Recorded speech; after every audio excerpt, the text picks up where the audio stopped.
नमस्कार, स्वागत है आपका TV9 भारतवर्ष के स्पेशल बुलेटिन में। आपके साथ मैं हूं सुमेरा खान। मेरे साथ मौजूद हैं मेरे सहयोगी समीर, प्रीति और सुमित। शुरुआत करते हैं इस वक्त की बड़ी खबर के साथ जो तमिलनाडु से आ रही है। तमिलनाडु बीजेपी को नया अध्यक्ष मिल गया है। नयनार नागेंद्रन को बनाया गया है नया प्रदेश अध्यक्ष। के अन्नामलई ने नाम का उनके प्रस्ताव रखा था। सिर्फ नागेंद्रन ने ही भरा था पर्चा और उन्हें चुना गया है नए अध्यक्ष के तौर पर। सभी नेताओं ने सर्वसम्मति से उनका समर्थन किया। पूर्व अध्यक्ष के अन्नामलई ने उनके नाम का प्रस्ताव रखा और उसके बाद नागेंद्रन को नए अध्यक्ष के तौर पर चुना गया। इस वक्त की बड़ी खबर तमिलनाडु से। और AIADMK का एनडीए में शामिल होना तय माना जा रहा है। थोड़ी देर में गठबंधन का हो सकता है ऐलान। अन्नामलई के अध्यक्ष पद से हटने के बाद यह गठबंधन हो रहा है। अमित शाह और पलानी स्वामी इसका ऐलान कर सकते हैं। थोड़ी देर में ही गठबंधन का ऐलान हो सकता है। बीजेपी और AIADMK के बीच एक बार फिर होने जा रहा है गठबंधन। अन्नामलई के अध्यक्ष पद से हटने के बाद यह गठबंधन हो रहा है। अमित शाह के साथ के पलानी स्वामी थोड़ी देर में इसका ऐलान कर सकते हैं। और आइए सीधे रुख करते हैं। हमारे पॉलिटिकल एडिटर आमोद राय इस वक्त हमारे साथ मौजूद हैं। AIADMK का एनडीए में आना तय माना जा रहा है। थोड़ी देर में गठबंधन का ऐलान होने जा रहा है। आमोद, क्या अन्नामलई के अध्यक्ष पद से हटने का इंतजार था? निश्चित तौर पर देखिए समीर, के अन्नामलई को हटना निश्चित माना जा रहा था, तय माना जा रहा था कि पलानी जो AIADMK के अभी बॉस हैं, जो प्रमुख हैं, उनका के अन्नामलई के साथ संबंध नहीं ठीक था और दोनों का समीकरण ठीक नहीं था। और 2023 में जब बीजेपी और AIADMK के बीच संबंध टूटा था तो उसमें भी ये आरोप लगाया गया था कि बीजेपी के अध्यक्ष ने उसमें ठीक से अपनी भूमिका नहीं निभाई थी। लिहाजा अब के अन्नामलई अध्यक्ष पद से जब एक बार हट गए हैं, और इससे पहले अगर आपको याद हो तो दिल्ली में अमित शाह के साथ पलानी स्वामी की लंबी मीटिंग हुई थी और उस वक्त ये बात चर्चा में आई थी कि के अन्नामलई को बीजेपी अपने पद से, अध्यक्ष पद से हटाएगी और नया अध्यक्ष तमिलनाडु में बनाया जाएगा। उसके तहत ही आज नयनार को बना दिया गया। जब एक बार यहाँ पर अध्यक्ष, तो ये रास्ता साफ हो गया है और ये बताया जा रहा है कि अब से थोड़ी देर में, अगले 15 से 20 मिनट के अंदर, जो मेरे पीछे मंच आपको दिख रहा है, इसी मंच से इस बात की घोषणा होगी और अमित शाह के साथ पलानी स्वामी खुद यहाँ मौजूद होंगे। इसका जो पटकथा है, ऐसे करीब 25 दिन पहले लिखा गया था अमित शाह के घर में और वो आज मूर्त रूप लेता हुआ दिख रहा है। कल से ही गृह मंत्री यहाँ मौजूद हैं और ये सारा प्रक्रिया तमिलनाडु में नए अध्यक्ष की नियुक्ति से लेकर गठबंधन को आगे बढ़ाने तक की प्रक्रिया को उन्होंने अंजाम दिया है। क्योंकि बीजेपी इस बात को जानती है कि तमिलनाडु में अगर जमीन मजबूत करना है तो उसको AIADMK के सहारे की सख्त जरूरत है। लिहाजा अमित शाह इस बात को भांपते हुए दोनों ही दलों को एक साथ लाकर अगले विधानसभा में एनडीए का कुनबा बड़ा करके चुनाव लड़ना चाहते हैं, जिससे DMK को यहाँ पछाड़ा जा सके। समीर, बहुत शुक्रिया आमोद आपका हमारे साथ जुड़ने के लिए सीधे चेन्नई से और ये अहम जानकारियां हमें देने के लिए। तो DMK और कांग्रेस के गठबंधन के जवाब में अब एनडीए भी मजबूत होता हुआ नजर आ रहा है। बीजेपी और AIADMK साथ आ रहे हैं। तो आगे बढ़ते हैं। कोलकाता से अगली खबर है। कोलकाता में जुमे की नमाज के बाद वक्फ कानून के खिलाफ कई जगहों पर प्रदर्शन किया गया है। आलिया यूनिवर्सिटी के छात्रों ने विश्वविद्यालय से पार्क सर्कस तक मार्च किया। वक्फ संशोधन कानून के खिलाफ आज जुमे की नमाज के बाद कोलकाता की सड़कों पर प्रदर्शन देखने को मिला। कोलकाता में आलिया यूनिवर्सिटी में वक्फ बिल के खिलाफ प्रदर्शन किया गया। छात्रों ने विश्वविद्यालय से पार्क सर्कस तक मार्च किया। अंदर कानून नहीं चलेगा, नहीं चलेगा, नहीं चलेगा। अंदर कानून नहीं चलेगा, नहीं चलेगा, नहीं चलेगा। काला कानून नहीं चलेगा, नहीं चलेगा, नहीं चलेगा। सभी प्रदर्शनकारी हाथों में तख्ती और पोस्टर बैनर लेकर नारेबाजी करते नजर आए। काला कानून वापस लो, वापस लो, वापस लो। काला कानून वापस लो, वापस लो, वापस लो। ये विरोध जो है हिंदुस्तान की जो सरकार है उसके खिलाफ में ये विरोध किया जा रहा है। जो हिंदुस्तान की सरकार हिटलर फरमान लाए हैं कि हिंदुस्तान के मुसलमानों के ऊपर में उनकी वक्फ की जमीनों को छीनने का काम करेंगे। पश्चिम बंगाल सरकार के मंत्री सिद्धिकुला चौधरी ने विवादित बयान दिया है। उन्होंने कहा कि कोलकाता में 50 जगहों पर 10,000 लोग बैठे हैं। हम कोलकाता में अपनी पकड़ मजबूत करेंगे।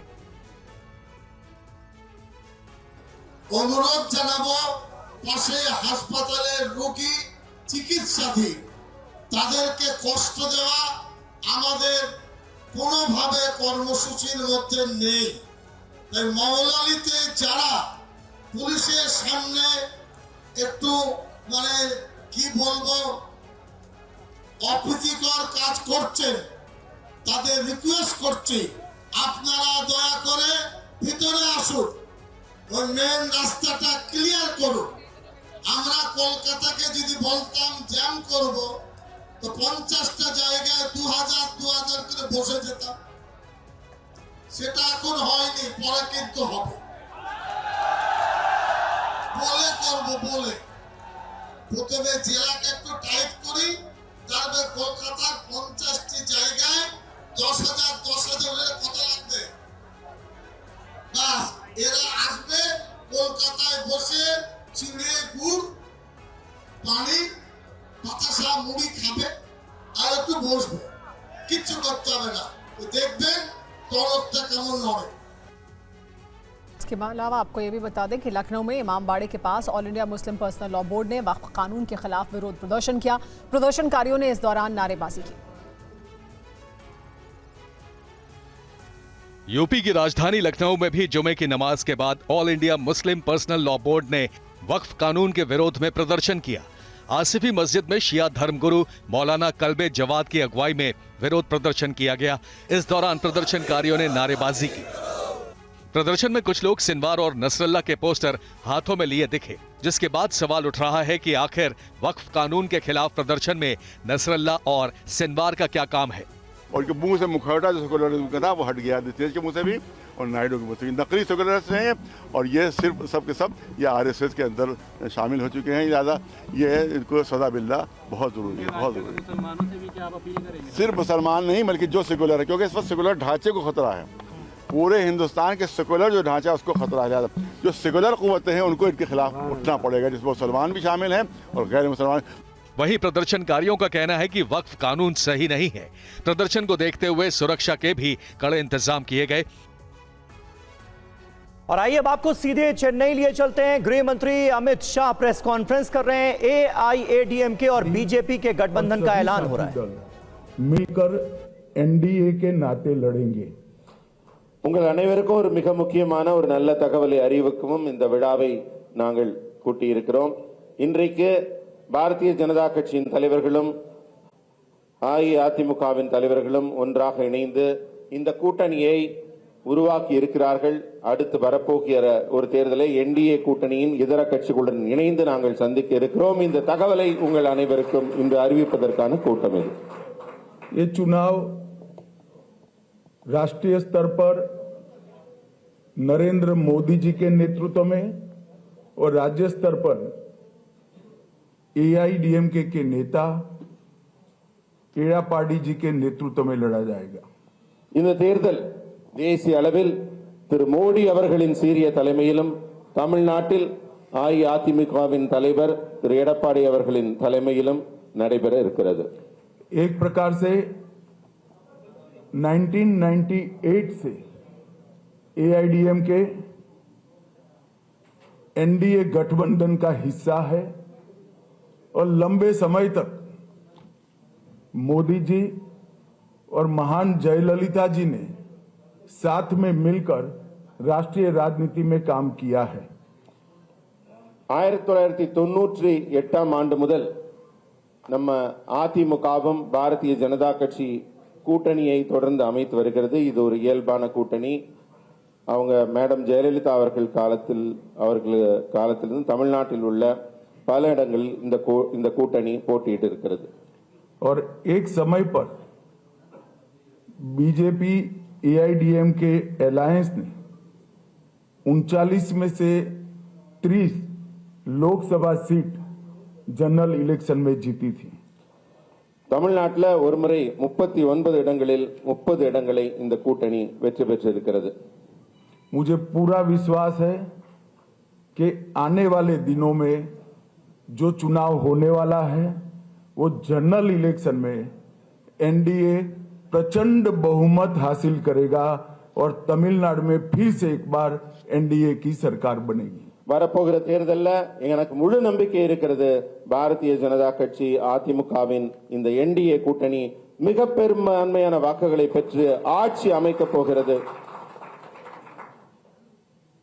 अब बाकी सारी कई बातें मुझे कहनी है, मगर मुझे लगता है आप सवाल पूछ ही लोगे, तब मैं सेशन को क्वेश्चन आंसर के लिए ओपन करता हूं. நீங்க நிறைய விஷயங்கள் பேச வேண்டி இருக்கிறது. அதற்கு முன்னாடி நீங்கெல்லாம் ரொம்ப ஆவலா இருப்பீங்க, நிறைய கேள்விகளை கேட்க வேண்டும் என்று. உங்க கேள்விகளோட தொடங்குகிறோம். அதிலேயே எங்க பதில்கள் எல்லாம் உங்களுக்கு கிடைத்துவிடும். एडीएमके और भाजपा का ये जो अलायंस का मतलब मिलके राज्य यहाँ पे बनाएंगे क्या पूछ रहे हैं? सरकार, कोएलिशन सरकार. जी, हम साथ में सरकार बनाएंगे. हम चुनाव एड़ापाड़ी जी के नेतृत्व में लड़ेंगे. நாங்கள் இணைந்துதான் இங்கே ஆட்சி அமைக்க போகிறோம். அந்த மாதிரி கூட்டணி ஆட்சி தான் நடைபெற போகிறது. திரு எடப்பாடி அவர்களின் தலைமையில் தான் இந்த கூட்டணி நடைபெற போகிறது. एक एक कर पूछिए भाई. ஒவ்வொருவரா கேளுங்க. ஒருத்தரா கேளுங்க. கேள்விகள் ஒருத்தரா கேளுங்க. व्यक्ति पूछो ना. Sir, what are the sir here? अगर जीतेंगे तो भाजपा के जो एमएलए ना मंत्री बनेंगे क्या पूछ रहे? वो हम जीतने के बाद तय करेंगे. मैं कोई कंफ्यूजन छोड़ना नहीं चाहता. डीएमके के लिए हम एड़ापाड़ी जी के नेतृत्व में चुनाव लड़ेंगे. Sir, what are the demands? வெற்றி பெற்ற பிறகு அதற்காக சொல்லுகிறோம். இப்ப நாங்க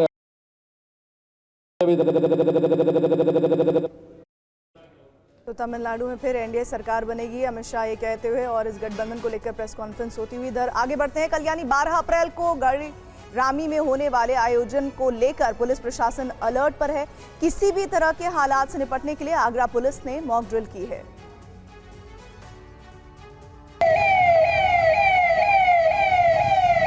पुलिस की यह तैयारी कल राणा सांगा जयंती के मौके पर आगरा में होने वाली जनसभा को लेकर है. जनसभा स्थल पर पुलिस ने मजबूत तैयारी की है. आगरा पुलिस ने इसके लिए पुलिस लाइन ग्राउंड में मॉक ड्रिल भी की. पूरे शहर के लिए 3 स्तरीय सुरक्षा व्यवस्था बनाई गई है. सांसद रामजीलाल सुमन के आवास के बाहर अतिरिक्त पुलिस फोर्स की तैनाती की गई है. आगरा पुलिस ने हालात से निपटने के लिए दंगा नियंत्रण इक्विपमेंट्स भी मंगाए हैं. काफी पुलिस बल आगरा पुलिस कमिश्नरेट में बाहर से भी मंगाया गया है और 3 लेयर सिक्योरिटी की तैयार करी गई हैं, जिससे कि पूरे सिटी जोन को कैसे किसी भी कानून व्यवस्था बिगाड़ने वाली परिस्थिति से बचा के रखा जाएगा. और माननीय सांसद जी के आवास के पास भी काफी मजबूत सुरक्षा का घेरा तैयार किया गया. कल यानी 12 अप्रैल को आगरा में राणा सांगा जयंती मनाई जाएगी. आगरा में एक और पुलिस की तैयारी है और दूसरी ओर करनी सेना राणा सांगा की जन्म जयंती पर रक्त स्वाभिमान सम्मेलन करने जा रही है. देखिए रिपोर्ट.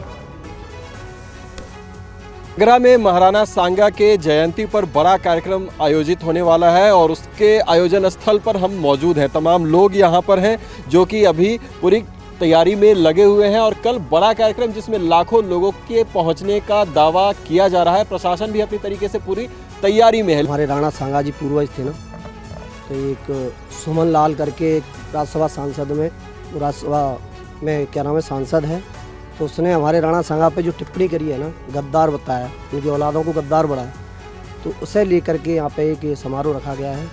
राजपूत एकता का परिचय देंगे और उसकी कुछ है शर्तें रखेंगे सरकार से और उसे सजा दिलाने का कार्य कराएंगे.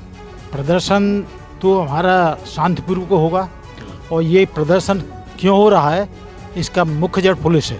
देखो, एक विवादित बयान जब दिया, बहुत से लोगों ने मांग उठाई कि माफ़ी मांग लेनी चाहिए, तो ये विवाद वहीं ख़त्म हो जाना चाहिए था कि माफ़ी मांग लेनी चाहिए. चलो, कोई गलती हर इंसान से होती है. TV9 से बोले समाजवादी पार्टी के सांसद रामजी लाल सुमन, किसी को सम्मेलन करने से कौन रोक सकता है। राज्य सरकार ने सम्मेलन की इजाजत दी है। उन्होंने कहा, कानून के तहत मुझ पर जो कार्रवाई करें। राणा सांगा पर दिए बयान को लेकर कमेंट करने से उन्होंने साफ तौर पर इनकार कर दिया। कल जो कार्यक्रम हो रहा है राणा सांगा की जयंती पर, एक बड़ा आयोजन वो लोग कर रहे हैं, उसका रक्त सम्मान सम्मेलन उसका नाम दिया गया है, उस पर आप क्या कहेंगे? उसी को लेकर पुलिस प्रशासन जो है पूरी तैयारी कर रहा है। कुछ लोग सम्मेलन कर रहे हैं, सम्मेलन करने से इस देश में कौन किसको रोक सकता है। पहले मुझे जानकारी मिली कि समर्थ इसकी परमिशन नहीं मिल रही है, लेकिन मुझे लगता है कि राज्य सरकार इसमें शामिल है। बाद में उनको परमिशन नहीं मिल गई, कोई लोग कार्यक्रम कर रहे हैं और उससे निपटना, कहीं कोई दंगा न हो, अवांछनीय तत्वों को हरकत करने का मौका न मिले, ये देखना प्रशासन का काम। जितने भी लोग वहाँ पर जो कार्यक्रम स्थल है वहाँ पर पहुँच रहे हैं, सब आपका ही नाम ले रहे हैं कि उन्होंने ऐसा बयान दिया है कि अब सिर्फ माफ़ी से काम नहीं चलेगा, आपके ऊपर FIR हो, कार्रवाई हो, जेल हो, इस तरह की मांगें जो हैं वो उस तरफ से उठ रही हैं। और ये जो कार्यक्रम का आयोजन है विशेष रूप से इसलिए है कि रामजी लाल पर कार्रवाई हो जाए। ये मेरी खुशनसीबी है कि लोग हर समय मेरा ही नाम ले रहे हैं और संविधान के तहत उनको पूरा अधिकार है, जो कार्रवाई मेरे खिलाफ कर सकते हैं उन्हें जरूर करनी चाहिए। और सिंगर अभिजीत ने महात्मा गांधी को लेकर विवादित बयान दिया है। उन्होंने कहा कि महात्मा गांधी राष्ट्रपिता कैसे हैं, गांधी जी ने भारत नहीं बनाया। सुनिए। हमको जो इंडिया में हम लोग को सिखाया गया ना, कोई एक गाल पे थप्पड़ मारे तो तुम दूसरा गाल आगे कर दो, ये हमने पढ़ा है टेक्स्ट बुक में, स्कूल में हाईलाइट किया जाता था। गलत था ये जो है ना, एक गाल पे गलत था क्या? I am asking. गलत था, मैं तो बोलता हूँ एक गाल पे कोई थप्पड़ मारे क्यों, तू पहले दो मार दे। हम उसमें नहीं है, I am not talking about it. ये हमको सिखाया क्यों गया, ये राइट्स किसने दिया, किसने दिया ये बात, और उसको इतना प्रमोट क्यों किया गया, उसको इतना एक्सपोज क्यों किया गया। मैंने आप अपने देख रहे हैं आपके पिताजी के गाल पे कोई थप्पड़ मार रहा है और आप चुपचाप देखोगे, पिताजी दूसरा गाल आगे कर दो। आप बच्चों को ये सिखा रहे हो। आपने कहा कि वो पाकिस्तान के फादर ऑफ द नेशन बनने, यू सेड दिस। अच्छा, पाकिस्तान के फादर ऑफ द नेशन कौन थे? जिन्ना। नो, पाकिस्तान बना है, बनाया किसने? राहुल गांधी निजी यात्रा पर रणथंभौर में हैं। इस दौरान उन्होंने टाइगर सफारी का लुत्फ उठाया और शावकों की अटखेलियां देखी। तस्वीरें रणथंभौर नेशनल पार्क की हैं। राहुल गांधी ने आज टाइगर सफारी में जाकर बाघों की अटखेलियां देखी। इस दौरान रणथंभौर के बाघ बागिन भी राहुल गांधी पर मेहरबान रहे, जिसके चलते उन्हें बाघों का दीदार हुआ। रणथंभौर दौरे के दौरान राहुल गांधी ने सुबह शाम और आज शुक्रवार सुबह के वक्त भी रणथंभौर के टाइगर सफारी का लुत्फ उठाया। टाइगर सफारी के दौरान राहुल गांधी लकी रहे और उन्हें 3 बार सफारी के दौरान वनराज के दीदार हुए। इस दौरान उन्हें गुलर वन क्षेत्र में बाघिन सिद्धि के शावक के दीदार हुए। शावक को देखकर राहुल गांधी बहुत उत्साहित दिखाई दी। वहीं गुरुवार शाम के समय रणथंभौर के जोन नंबर 2 में उन्होंने बाघिन T-84 एरोहेड और उसके शावकों की अटखेलियां देखी। राहुल गांधी ने शिवराज एनीकट वन क्षेत्र में बाघिन और उसके शावकों को शिकार का लुत्फ उठाते हुए देखा। राहुल गांधी ने इस पल को अपने कैमरे में भी कैप्चर किया। वहीं शुक्रवार सुबह की पारी में राहुल गांधी ने रणथंभौर के जोन नंबर 2 और 3 में सफारी की, जहां उन्होंने जोन नंबर 2 पर रिद्धि और उसके शावकों की फोटो लिए और फिर जोन नंबर 3 में एरोहेड और उसके शावकों के दीदार किए। इस दौरान उन्होंने कांग्रेस कार्यकर्ता के साथ फोटो भी खिंचवाई। और यूपी की कानून व्यवस्था पर प्रधानमंत्री मोदी सख्त हैं। जी हां, एयरपोर्ट पर अफसरों से प्रधानमंत्री मोदी ने आज बातचीत की। पुलिस कमिश्नर मंडल आयुक्त से जानकारी भी ली। वाराणसी रेप केस के बारे में भी प्रधानमंत्री मोदी ने जानकारी ली और दोषियों की पहचान कर कड़ी कार्रवाई के आदेश भी दिए।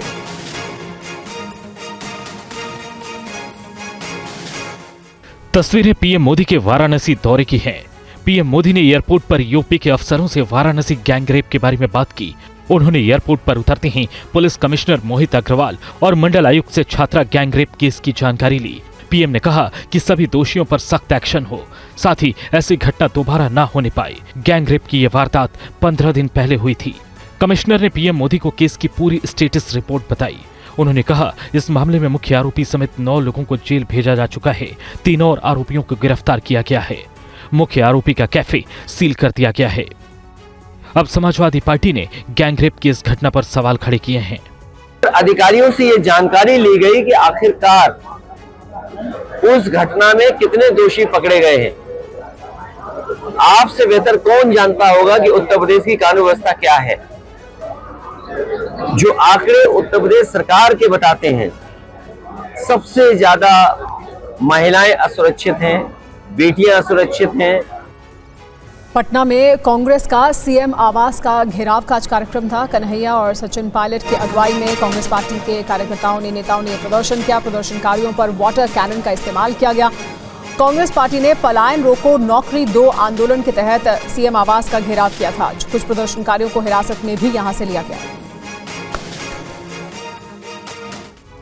मुख्यमंत्री आवास का घेराव करने कांग्रेस के कार्यकर्ता कन्हैया के नेतृत्व में निकले हैं। और ये देखिए, यहाँ पर ये जो स्थिति है, यहाँ पर राजा पुल के पास पुलिस ने यहाँ पर बैरिकेडिंग कर रखी है और बैरिकेडिंग को तोड़ने की पुरजोर कोशिश कांग्रेस और एनएसयूआई के जो कार्यकर्ता हैं वो बड़ी संख्या में, और पुलिस यहाँ पर, पुलिस के साथ यहाँ पर झड़प की स्थिति, क्योंकि ये जो बैरिकेडिंग यहाँ पर की गई है, इस बैरिकेडिंग को तोड़कर मुख्यमंत्री आवास की तरफ बोरिंग रोड होते हुए निकलने की पूरी कोशिश, बैरिकेडिंग के ऊपर जो कांग्रेस के कार्यकर्ता हैं वो चढ़ने की कोशिश कर रहे हैं। और दूसरे तरफ से अगर आप देखिए तो पुलिस बार बार रोकने की कोशिश कर रही है और ये स्थिति पैदा हुई है राजा पुल के पास। यहाँ पर वज्र वाहन तैयार है, यहाँ पर वाटर कैनन तैयार है, पुलिस बड़ी संख्या में यहाँ पर पुलिस का डिप्लॉयमेंट किया गया है।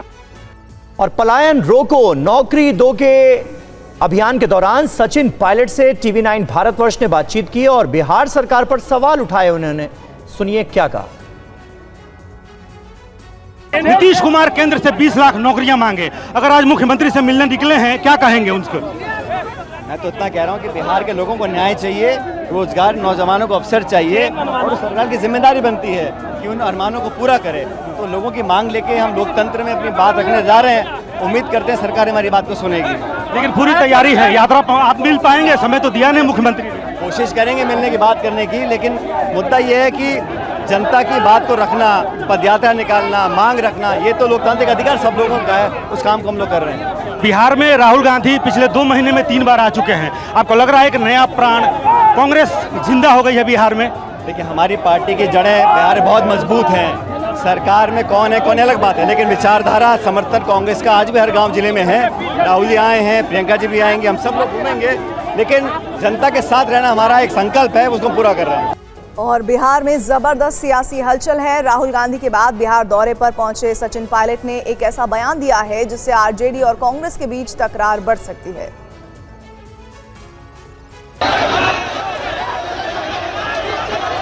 पलायन रोको यात्रा में शामिल होने के लिए बिहार पहुंचते ही सचिन पायलट ने ड्राइवर को हटाकर खुद ड्राइविंग सीट संभाल ली। उनके ठीक बगल में बिहार कांग्रेस के अध्यक्ष राजेश राम थे। इन तस्वीरों के सामने आने के बाद इस बात की चर्चा तेज है कि क्या कांग्रेस अब इसी तरह खुद ड्राइविंग सीट पर बैठकर नेतृत्व करेगी। सचिन पायलट के इस बयान को सुनिए, जिसमें वो कह रहे हैं कि सीएम का चेहरा तो चुनाव के बाद ही तय होगा। अभी तो चुनाव डिक्लेयर नहीं हुआ, जब चुनाव डिक्लेयर होगा तब गठबंधन चुनाव लड़ेगा, चुनाव बहुमत से जीतेंगे, उसके बाद निर्णय होंगे सारे। उधर आरजेडी तेजस्वी यादव को महागठबंधन का चेहरा बनाकर चुनावी मैदान में उतरना चाहती है। ऐसे में पायलट के इस बयान से तकरार बढ़ने की संभावना है। इससे पहले कांग्रेस ने अखिलेश प्रसाद सिंह को प्रदेश अध्यक्ष के पद से हटा दिया था और राजेश राम को बिहार में पार्टी का नेतृत्व सौंप दिया था। बिहार के कांग्रेस प्रभारी मोहन प्रकाश को भी पार्टी ने हटा दिया था और कृष्णा अलवारू को कमान सौंपी गई थी। मुंबई हमले में तहव्वुर राणा और डेविड हेडली बड़े किरदार हैं। मुंबई के ताड़देव की एसी मार्केट की इमारत में डेविड हेडली ने अपना ऑफिस बना रखा था। यहीं से पूरी साजिश और रेकी को अंजाम दिया गया। देखिए जयप्रकाश सिंह की ये ग्राउंड रिपोर्ट। तहव्वुर राणा को भारत लेकर आया गया है। तहव्वुर राणा से जो पूछताछ है वो एनआईए करना शुरू कर चुकी है। तहव्वुर राणा का रोल 26/11 मुंबई के आतंकवादी हमले में क्या था, ये समझने के लिए हम इस वक्त ताड़देव आए हैं और ताड़देव के एसी मार्केट के सामने हम खड़े हैं। एसी मार्केट की इस इमारत के अंदर भी हम गए और ये जो एसी मार्केट है ये इसलिए इसके बारे में बताना ज़रूरी है कि यही वो जगह है जहाँ पर डेविड कोलमैन हेडली ने अपने किराए का इमिग्रेशन लॉ सेंटर, ये इमिग्रेशन का ऑफिस बनाया था। ये इमिग्रेशन लॉ सेंटर का जो मुख्यालय है वो अमेरिका के शिकागो में था, जबकि इसका एक दफ्तर कनाडा में और एक दफ्तर बांग्लादेश में था। तो एक दफ्तर यहाँ पर भी खोला गया था। डेविड कोलमैन हेडली यहीं से पूरा ऑपरेट करता था, ऑपरेशन चलाता था। यहीं से वो सिद्धिविनायक मंदिर गया, यहीं से वो शिवसेना भवन गया, यहीं से वो मलबार हिल गया, नेपेंसी रोड गया, ओपेरा हाउस गया, और इसके बाद वो नरीमन हाउस गया जो इजरायलियों का छबाड़ हाउस है, वहाँ गया। वहाँ की उसने रैकी की, ओबराय होटल में रुका, ताज होटल में रुका। तहव्वुर राणा मुंबई आया था तो वो अंधेरी के पवई के एक 5 सितारा होटल में रुका था। इस दौरान उसकी डेविड हेडली से भी बात हुई थी। मुंबई के ताड़देव के एसी मार्केट की इमारत वाले ऑफिस में हेडली से उसकी मुलाकात पर भी सवाल है। टीवी 9 पर स्थानीय लोगों ने उस वक्त की गतिविधियों के बारे में जानकारी दी। ये एक्चुअली ये जो हुआ था ये 2008 में हुआ था, और तभी भी हमारा शॉप यहीं पे था, और यहाँ पे पुलिस के बहुत सारे अधिकारी, बड़े बड़े अधिकारी आए थे, लेकिन किस फ्लोर पे ऑफिस है, कौन सा ऑफिस था, वो अभी तक किसी को पता नहीं चला है। बट इसी बिल्डिंग में उन्होंने ऑफिस, कुछ डेविड हेडली करके था उनका नाम, उन्होंने लिया था ऑफिस, और वही रेकी वेकी करते थे। तो पूरा उनके जितने भी डॉक्यूमेंट्स ये सब इधर से उनको मिले थे, एनआईए वाले और जो भी आए थे। सर, आपको इस बारे में कभी कोई पुलिस वगैरह यहाँ पर दिखी जानकारी के हिसाब से? हमने तो देखा था उस समय बहुत सारे पुलिस वगैरह आता था, एनआईए आता था, अभी यहाँ अंदर बिल्डिंग के अंदर में पूछताछ करता था। लेकिन अभी हम तो बाहर बैठते हैं, हमको उसके बारे में इतना अनुभव नहीं है, फिर भी देखते थे। हम गेट पर से आते जाते, आदमी आता जाता था तो देखते थे।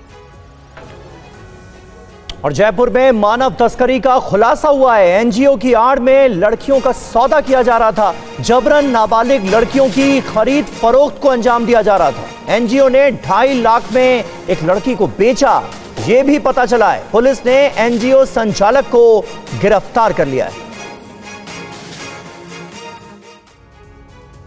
नाम एनजीओ का और काम काला कारोबार। दुनिया के सामने वैसे तो जयपुर का सर्व समाज गायत्री फाउंडेशन एनजीओ है, लेकिन इसका असली काम है सोशल मीडिया के जरिए उत्तर प्रदेश, बिहार और बंगाल जैसे राज्यों की लड़कियों को नौकरी और शादी का झांसा देकर फंसाना और जयपुर लाकर उनका लाखों में सौदा कर देना।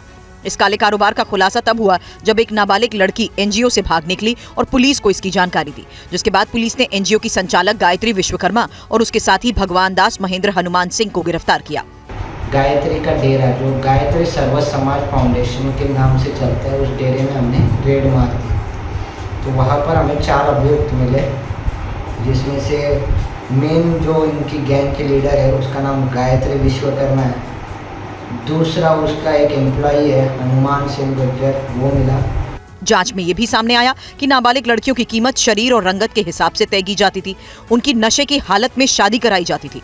आरोपी गायत्री ने अब तक 1500 से ज्यादा लड़कियों का सौदा किया है। उसके खिलाफ करीब 10 मामले दर्ज हैं। गायत्री सर्व समाज नाम का एनजीओ ऑपरेट कैसे करता था, कैसे लड़कियों की शादी कराई जाती थी, टीवी 9 भारतवर्ष संवाददाता ध्वज आर्य ने उस जगह का जायजा लिया। एक बड़ा खुलासा किया है राजधानी जयपुर की बस्सी थाना पुलिस ने। इस वक्त मैं खड़ा हूं इस आश्रम के पास में। ये जो सनसनीखेज खुलासा किया है, इसमें ये चौंकाने वाली बात सामने आई है कि लड़कियों को ऑनलाइन जो है उनको झांसा दिया जाता था शादी का, और उसके बाद में उनको यहाँ पर लाया जाता है। ये वो आश्रम है, इस आश्रम के अंदर चलते हैं और उसके बाद में इन लड़कियों को जो है शादी जो करवाई जाती थी। ये जो आश्रम है आप देख सकते हैं इसकी हालत किस तरीके से है, और ये गायत्री आश्रम बताया जा रहा है। ये एनजीओ यहाँ पर चलाया जाता था और पुलिस की रेड के बाद में अब यहाँ पर फिलहाल कोई नहीं है। ये आप देख सकते हैं, ये ऑफिस बताया जा रहा था और इस ऑफिस में अभी फिलहाल जो है ताला लगा हुआ है। और किस तरीके से यहाँ शादियाँ करवाई जाती थी लड़कियों की, ये आप देख सकते हैं। ये कि जो है एक कुंड पड़ा हुआ है, हवन कुंड, और उसके साथ साथ में कुछ यहाँ शादी के कपड़े भी जो है दिखाई दे रहे हैं। ये आप देख सकते हैं, ये तस्वीरें हैं और ये जो आश्रम है इसकी स्थिति बताती है कि यहाँ पर किस तरीके से जो है यूपी, बंगाल और बिहार से लड़कियों को लाया जाता था। ये मध्य प्रदेश के जबलपुर में एक दर्दनाक हादसे में 4 लोगों की मौत हो गई है। बताया जा रहा है कि स्कॉर्पियो गाड़ी में सवार 6 लोग बलि के बकरे को लेकर लौट रहे थे, तभी कारपुल की रेलिंग से नीचे गिरी।